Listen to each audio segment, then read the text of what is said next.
afternoon, everyone. Welcome to today's session, ISET M1, Unit 3. And for those who have been there before with us, hang in there. And for those who are joining us for the first time, let the experience of the old participant be an inspiration to you guys. And I'll hand over to Tumelo to do the house rules before Dr. Ho starts with the presentation. Thank you. Thank you, Gabelo.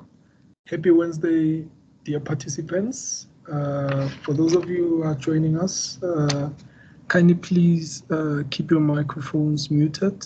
Your cameras have been disabled just to avoid disturbances during the presentation. Without wasting time, I'll hand over to Dr. Hoos. Enjoy the session.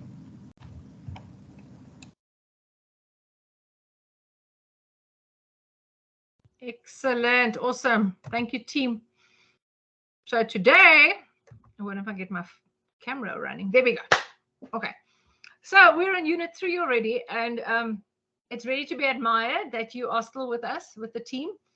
As I said earlier, hopefully our campus will be open soon, and then you can come and work with the actual robots. That'll be really lots of fun. I was going to set up the practical thing today, and that just the day just disappeared. So I got a whole lot of other stuff done, but I didn't get to set up the mat. So hopefully tomorrow I can show you around and show you some challenges as well. But really welcome. And so today we are doing some problem solving. So in Unit 1 we did the engineering, the building, and then in Unit 2 we did the programming. And kind of now we're doing this thing called problem solving, which just happens between your engineering and your programming. So I've got a very brief presentation for us today, but keep in mind that that's how the course is also structured. Every objective for every unit has got some activities to reinforce the learning, but in the end it comes down to, can your learners apply what they've learned and solve a problem? And obviously as we move down, the problems get a little bit more complex. But always, you'll see we come back to applying what we've already learned. Okay. So I'm going to start my presentation, and then there we go. And I just need some confirmation that I'm in the right presentation and you can all see. Yes, you are in the right presentation. Okay, awesome. Okay, and you told me I have to put this thing away, so hide that. There we go. All right, so as you can see, we are on Unit 3, problem solving. And part of the problem solving we're going to do today is navigation. How to get a robot to navigate. How to get a robot to move from here to there. And so you can already see that in 2 days, you already have kind of got the idea of how a robot must navigate, going forward, going backward, going around the corners. And it's really important that your learners understand navigation as getting from A to B, whether it's a long distance, short distance, does it go fast, slow, and so there's a lot of details in just navigation, and then we're going to apply it to problem solving. All right, some of our navigation information, and good that we had the question. So we're on M1, and so we're going to put this week's recordings on M1 as well, hopefully this weekend. And then MOOC queries, Tumelo's quite happy to help you if you're really facing challenges. Please let us know. All right. Unit 3, you're already in the amazing race, and you're not going to be kicked off because you're a survivor. But I think now you've got to start being patient with yourself, because now we get to the kind of less kind of the fundamentals. Now we start applying what we've learned. All right. And it's we're going always from basics to beyond, and we keep moving. So we keep moving with the engineering, we keep moving with the programming, and we keep moving with the problem solving. We keep making the problems a little bit more complex, requiring greater level of creativity and innovation. And then just for us, we've got, we build with a robotics kit, either the EV3 and the Spike Prime, and we use, so for EV3, I use the EV3 Classroom or the EV3 Lab version, and Spike Prime uses the Spike Prime version. Okay, So those are the robotics kits that we have available, and we will have both robots performing tomorrow. The EV3 is a larger robot, and whereas the Spike Prime is a smaller robot, but needless to say, nonetheless, they can both compete in competitions and they can both win competitions. My team did that experiment for me. Okay, so actually, before we get to the robot, so what is navigation? And robot navigation is defined as the ability of the robot to move in an environment. Okay, so the robot that stands upright and moves like a human has got different navigation to the robot that just crawls on the ground. But at all times, the robot needs to be able to move autonomously. So what autonomously is that you have already programmed it to do something. And of course, inevitably, when you come to a robotics competition, then you kind of say, well, that's not what I told the robot to do. Well, the robot cannot actually change your code. Okay, so how you program it is kind of what it's going to do. There's just a couple of things that can go a little bit wrong, but nonetheless, it doesn't if it moves autonomously, it moves as you have programmed it. And then maybe the question would be, so how have you programmed your robot? Okay, so you can often, well, you can on the internet, you go and research other definitions of robot navigation, because it depends on what terrain it is. So the navigation of a Mars robot on the Mars surface, it's got to have kind of some checks and balances, that it doesn't fall over a cliff and it doesn't fall into a hole and it doesn't run out of power. So it needs to have regular feedback. So there's all kinds of factors around the navigation of a robot. And you'll see when we come to M2, well, then our navigation gets a little bit zhushed up, because then we add sensors. So our robot actually knows where it is. And so then we use our sensor data then within the navigation, and odometry. So this is kind of positioning your robot, knowing where your robot is. Okay. So here's something for you to do. Go and list the robot navigation techniques that can be used by robots. Okay, so how do robots navigate, and what is autonomous robot navigation? Go and find out what is autonomous robot navigation. And you'll find that also some more experienced robotics teams will always have a program, like if something goes wrong with your navigation, how do you rescue the robot? So there's always like a plan B or a plan C or whatever there is. But there has to be some almost like rescue mission. All right. So what we're going to do today is there's a process of problem solving. Okay. And this process goes by many by many steps. And there's a lot of steps that you can do. And then, but basically, you need to define the problem. You need to find out what the possible solutions could be. And then you've got to select one. You either select it or modify a existing one. And then you've got to implement and test it. And that circle that goes round and round. So that is where problem solving is. But there are skills. There are skills involved in problem solving. Okay, and the one is that you actually listen to each other, because this is about teamwork to solve a problem. The last thing you want in your team of learners is for somebody to bully them. And bullying is not okay on any level. Neither you as a coach can bully your kids into a problem solving or into a solution, but the team itself needs to work together. Okay. And then within each step, there are various techniques. So to do brainstorm, if you do the definition of the problem, well, you've got to read the document. You've got to maybe understand the document. You've maybe got to draw some flow diagrams. You've got to understand what the problem is. I love drawing. I love visual stuff. So explain to me what the problem is using colors and things like that. So that is the brainstorming you can do. There's lots of techniques. Okay, so everybody gets a chance, and then you select the best one. And so in all times when you solve problems, you need to involve the entire team. What you don't want is a team to say, oh, well, it was his problem and his solution, and it worked or didn't work. Because if it didn't work, he's going to get all the blame. If it does work, then that's not so lekker. All right. So So there are some activities in Unit 3, and each of these activities is about problem solving. So if you get a problem, you need to be able to take the problem and then analyze it. So the first one would be the robot must draw the first letter of your name. Okay. All right. So how does it? Well, you'll have to put a color pen or a Cokie onto the side of the robot.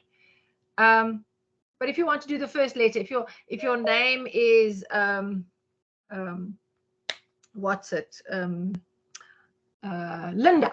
Okay. Then the first letter is an L. So your robot must go straight down, and then it must turn 90 degrees, and then it must do a little line like that. Well, that's easy, I think.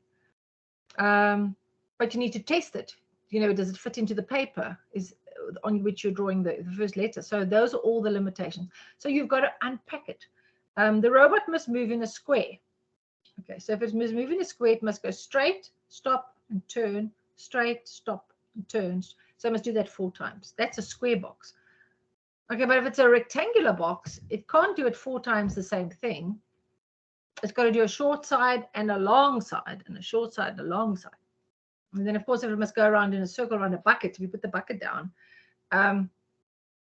it's got to turn just enough to go around the circle. And then how many rotations must it do to get totally around the circle? Okay. So whatever the problem, and these are why these are activities in Unit 3, the first thing that your learners need to be able to do is to look at that and say, I think I know how to do that.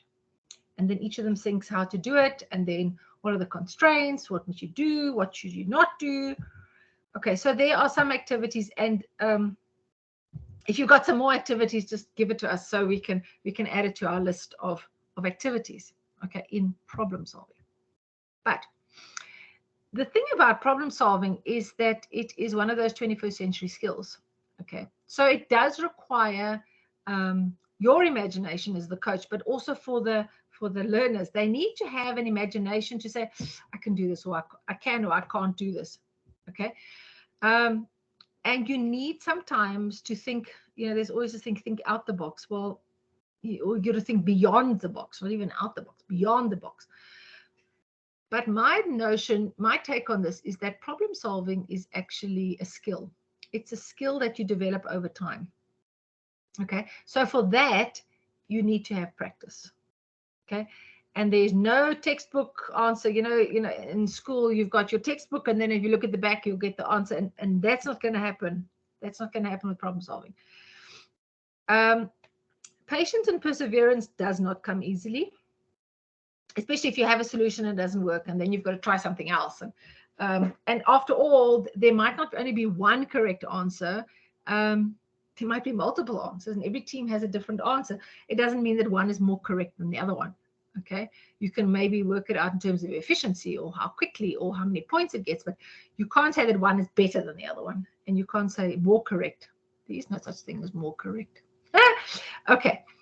There's a thing, in the literature, there's something about using robotics to teach problem solving. I don't like the word teach. I really think robotics is to develop problem solving skills. Okay. But problem solving must be practical. So you must be able to do, you can't just sit with your arms closed and you think, I think the solution is, well, that's not actually solving the problem. You've actually got to put your money where your mouth is, and you've actually got to prove it. You've got to actually prove that it solves the problem. And at all times, it must be collaborative. You need to have a team buy-in. And sometimes you need to discover rather than just cook it up. So work it out, see whether you can find a solution. But for today, I think it's really important that you find out where you're starting. What is your starting point and what are your options? All right. And so, so we've got a robot, and the robot can move, and now we understand navigations, making the robot move. And later we'll come to adding touch sensors and ultrasonic sensors and powered attachments. We'll get to that. But for now, where are we? We have a little robot, and we can make it move. So with problem solving, you first got to know what is given, what is known, what's required. And for now, we're only going to have navigation of wheeled robots. Okay, so where is it got to go to? What is it got to do? How does it need to come back? Okay. So for this navigation, we know where the robot starts. We know the robot ends, and we need some problem solving in between to determine how we're going to accomplish this. All right. So we've got a methodology called Solvum, and it's from a book called Think Like an Engineer. And this was introduced to us by Tanya, who was our Fulbright scholar at the time. Okay. And also very into getting things written down and colored and communicated. Okay. So you need to be able to sketch what you've got. And you write down what your objectives. You list your variables and equations, and then you start manipulating to find a solution. Okay. So here's the problem. The problem is the robot must move in a straight line for a given distance. Okay. So that's it. So we've got a start point and an end point. Okay. So now if you observe, well, it doesn't say whether the robot must go forward or backwards. It doesn't say what speed the robot must go. Maybe it must go to 100% power. And the number of rotations is really going to depend on the size of the wheels. If you've got one big wheel, it will do one rotation. If it's got one little wheel, it's going to do more than one rotation. Okay. And then it must stop. Okay. And I don't know whether every learner gets this, but one rotation is the moving circumference of a wheel. Okay, so if you take the circumference of a wheel with a piece of rope, you take that rope and you put it on a ruler and it's 18.2, that is the circumference of the wheel. And so that is the distance it's going to travel in one single rotation. Okay. All right, so now we're going to do some variables. So we've got a distance, so it's got to travel 50 centimeters. The circumference on the wheel is 17.8. So to move exactly from here to there, we've got to calculate how many rotations. So we just do a calculation. And we say, if you take the circumference times the number of rotations should give you the distance. And so if we manipulate it backwards, we say, okay, so we want to know how many rotations it must have. So if you take the rotations is equal to your distance divided by your circumference, you get 2.81 rotations. Great. So then we're going to plug that in. There we go. You're going to put it into where's my cursor here? Oh, there it is. So the distance, number of rotations, 2.81. It's going forward, 20% power, and then it's going to stop. Okay. You can use move tank as well and put both the same power, 2.81, and it'll get you to exactly what you want to do. All right. But now we're going to change the problem. So we're going to say, all right, so let's change it a little bit. And we want to determine the relationship between power and speed. And so because you drive a car and because you have been in a car and because you have some previous knowledge, you would think that the power will determine the speed, maybe, over the same distance. All right, so let's have a look. Well, it's really hard to measure speed itself, but you've got time and you've got distance. So you've got the two variables that can be used in calculations. Okay, and then we're going to do this repeatedly. You know, we could draw tables and draw graphs. Great science experiment. Okay, so again, but we're going to move 1.5 meters. Okay, so that's 150 centimeters. Your circumference is 17.8 at a rotation. Okay, and we're going to try it for 10%, 20%, 100% power levels. And let's just see what happens. Okay, so we have that the number of rotations is 8.43. We got that. Okay, and then if we have a table, because we like putting our data into tables. So at 10, if you put a 10% power and you say on your mark, say go, it goes. Then you can get the time it takes to get that distance, and then you can calculate velocity equals distance over time. Cool. Then you change the power to 20%, and then you on your mark say go. So you get the speed, you have the distance, and then you take the time. That's how you do it. All right. But now the robot's just going forward and backwards.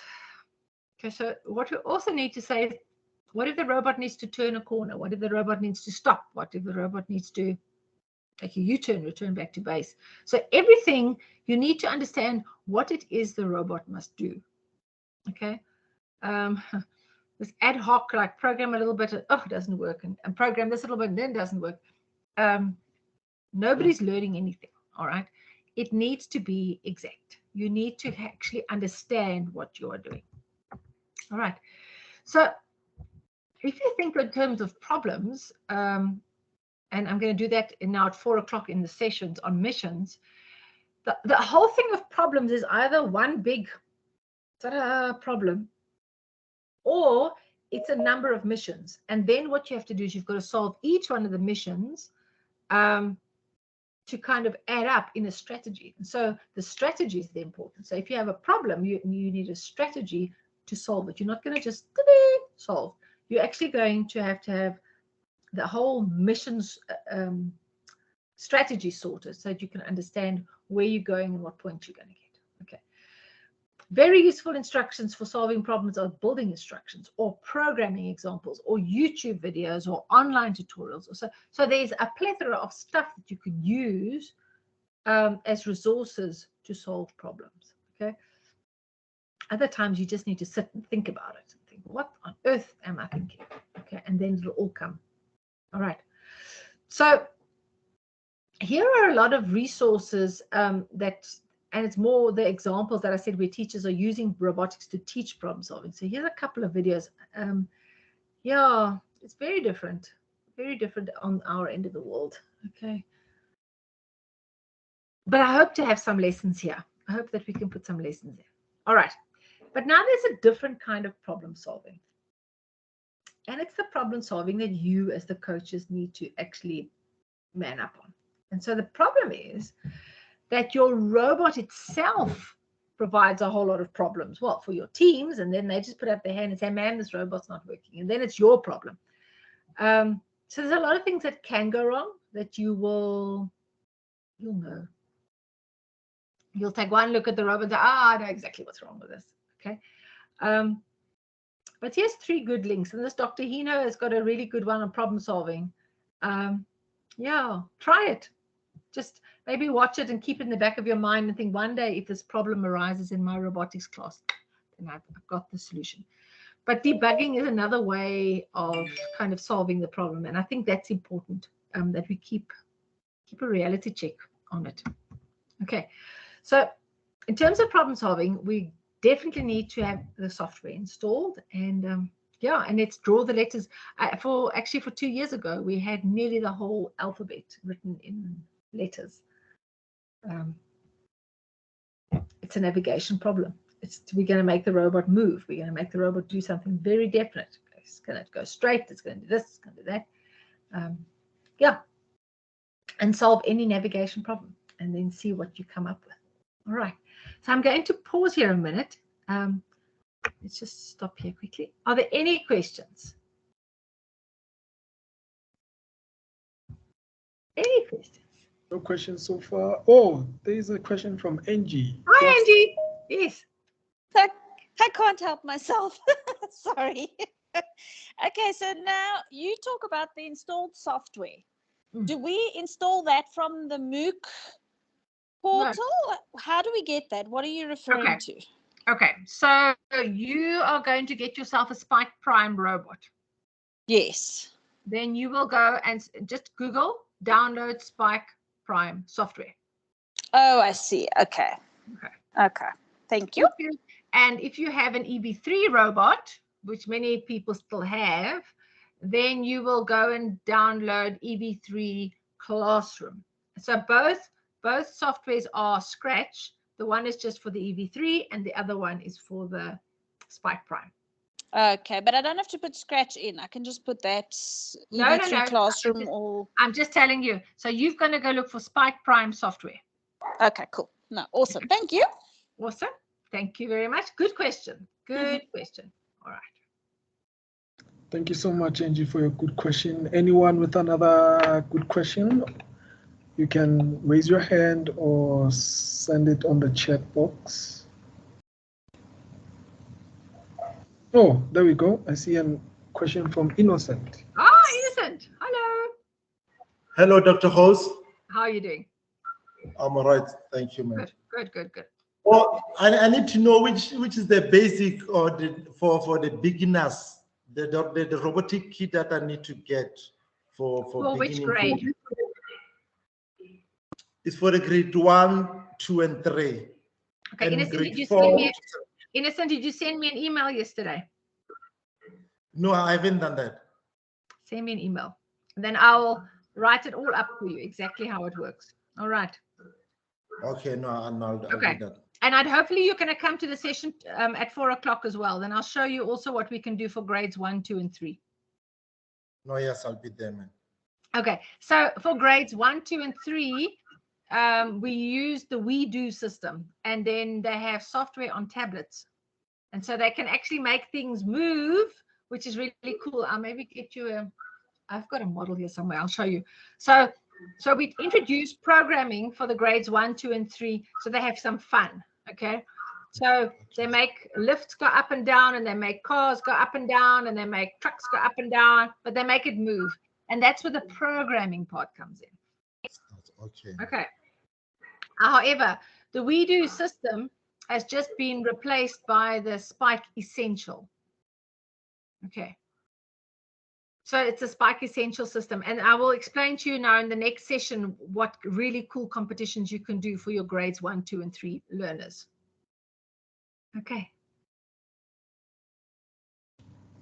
Thank you so much, Innocent, for your question. Any other question from our participants? Feel free to raise your hand or to send it on the chat box.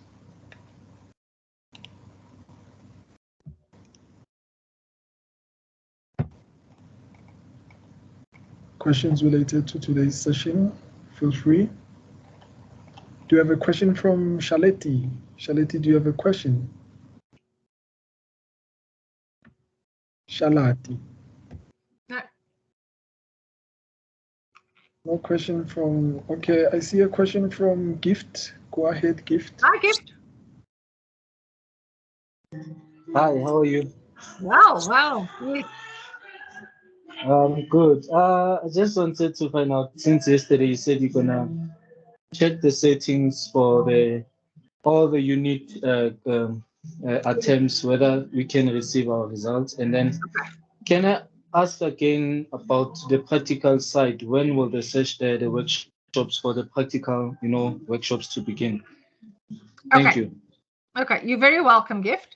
Okay, so our science center at the moment on the UNISA Science campus is not accessible. Okay, so we'll let you know as soon as our campus is open again, and then you can come do some practicals there in the UNISA Science Engagement Center. Okay. However, in the meantime, Okay. I understand that KK is doing some practical sessions, and I think she's based in Soweto. So that's where I'm based. With KK. I haven't met her yet, but Okay. that's where I'm based. No, that's no problem. That's maybe where the missing information is. But that's no problem. You're welcome to join us on the science campus as soon as the campus opens again. All right. Okay, thank you. And you're on our mailing list, so you will get the information. Okay. All right. Awesome. And I think if you regularly come to these, if you registered on the MOOC, all the announcements go out on the MOOC as well. Yeah. Okay. And we're hoping to have a National Science Week in August, and we're going to hopefully have our campus opened, but let's just wait and see how that goes. Any other questions from our online participants? Feel free to raise your hand or to send your question on the chat box.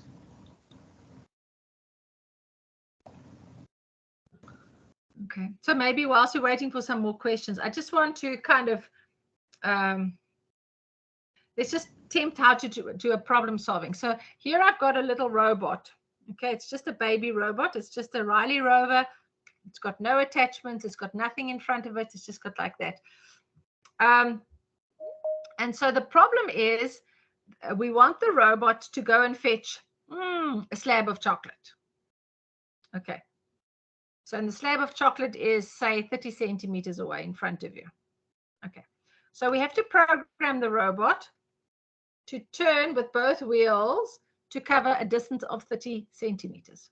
All right. And then it's got to stop. But then it's only at the chocolate. Okay. So to bring it back, If we reverse, the chocolate is going to stay behind. You see, and this is the whole process of problem solving. Obviously, it gets more complex as we go along, but you need to work through it and say, okay, so what's next? What's next? What's next? And it's by putting it down into little sections. All right, so this one. So now we're going to go forward. So we're going forward to the chocolate. Now we've got to bring the chocolate back, and the chocolate's not coming back. So we actually have to turn on it and bring it. So you're hoping that if you go forward and there's a slab of chocolate, it's going to bring it. Yeah, well, it's probably going to go underneath the robot here. So now we've got another holder. And the problem is it's going to drive over the chocolate. So I'll show you tomorrow. We're going to build a passive attachment. We're going to build like a bumper thing here, so you can bring the chocolate back. Okay, so now the problem is if it goes two rotations forward and it turns on the chocolate for, say, 2 rotations, then it's got to come back still. Okay, so do you see that if you, for every problem or mission or task, there's always little different bits and pieces and parts to solve the problem. And those are the skills you learn. So as we introduce you to more options, you're going to learn more and more to solve the problem. And I can guarantee you, if we had a workshop and your robot did not bring you back the chocolate, it will be very loud. Okay. And so that's the cool thing about robotics, is that we kind of like, it's not far enough, it's too far, it's driven over the chocolate. But so is with every single robot mission. What we're also going to learn, maybe, I think it's an M2, is to say if you have a whole list of missions and you think, I can't do all this. So you've got to analyze it. And Casper's got a really cool way of taking a list of missions that the robot needs to do and then quickly analyzing them. So the first thing is you look at the verb. Must the robot fetch something? Must the robot just go somewhere? Must the robot drop something? Must the robot hook something? What is the verb? Okay, and then once you've got the verb, you think, okay, it's got to fetch or drop, okay, or take or bring back. So your verb will be in your head to say, okay, so that's what I've got to do. And then you start analyzing, and then you write down. I do with my hands. You can do with pencil crayons. You can do with colored chalk. You can do with colored chalk is actually quite fun. If you write the steps on the pavement or something, and you get your kids to, drama. Let them do some drama and say, okay, what are we going to do first? Well, first, we've got to get the robot to move forward. Great. And then what? And then the next learner says, and then the robot must turn. And then what? It must come back. Okay, so what can go wrong?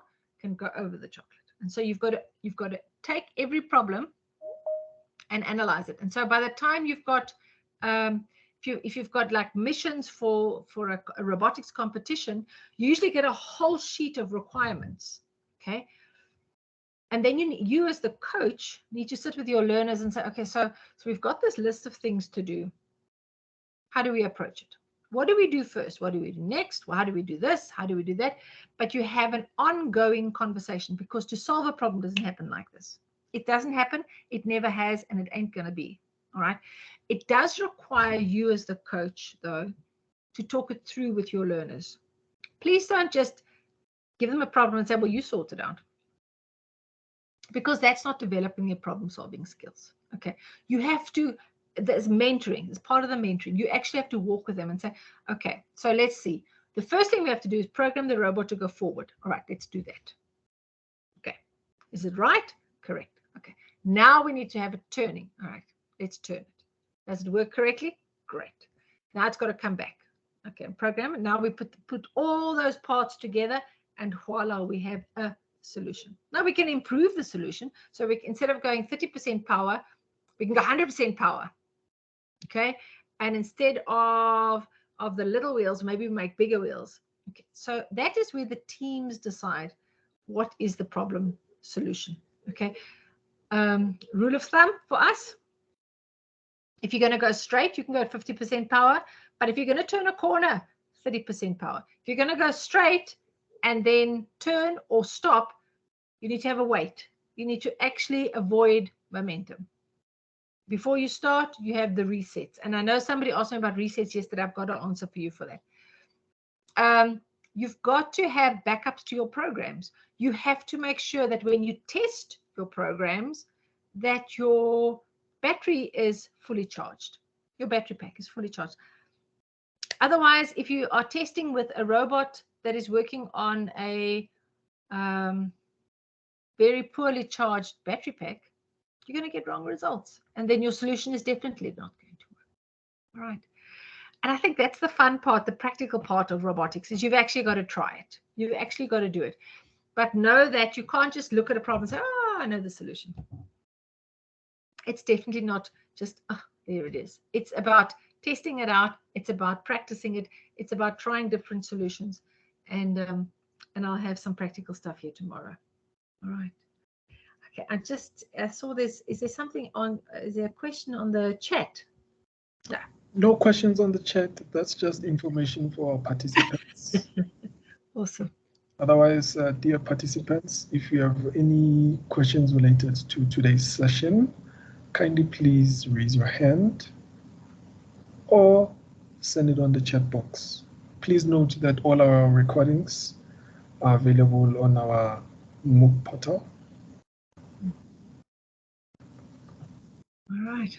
Seems like we don't have any questions for now. No questions. All right.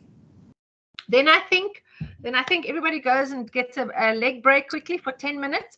And then we're going to do some more robotics competitions. And that is where you apply your problem-solving skills. All right. That is where you get to actually use your skills. What we're developing now, navigation, it's usually an easy problem to solve. Okay, where it becomes difficult is when you start building passive attachments, when you start building powered attachments, when you start adding sensors. Then your problem-solving process gets a little bit more fuzzy and a little bit more complicated. But everything can be done. Okay, and we will chat about that when we come back at 4 o'clock. Right, maybe we'll start a little earlier. Tumelo, I know you started the recording. Can you end the recording? And after Cabello has closed the session. Cabello, you want to close the session? Thank you everyone for attending today's session, and we hope that you are actually enjoying the sessions with us. And if you can take a break and until we meet each other at 4 for robotics competition discussion. Thank you. Thank you very much, everybody. Go and get a break, and we'll see you other back at 5.